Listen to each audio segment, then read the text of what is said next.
ụfọdụ kwuru sị Mazi don't know how to speak English. ajọ Igbo gbuo ya asịrị with the way you are going about this your whole Igbo stuff you can't be able to cope with English ka m jụọ gị ọ bụ iwu na m ga-asụ oyibo enwe ebe edere ya n'akwụkwọ nsọ ma ọ bụ ide ya n'olu eze James bụ King James nwa nke anyị na-agụ enwe ebe edere ya si if thou speakest not thy English thou shalt go to thy hellfire enwe ebe edere ya oyibo ga-asị gị is written nowhere ya doge anya taa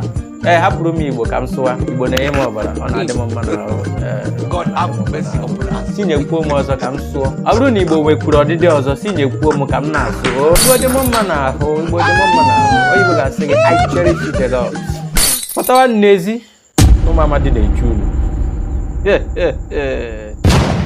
Ụda nsọ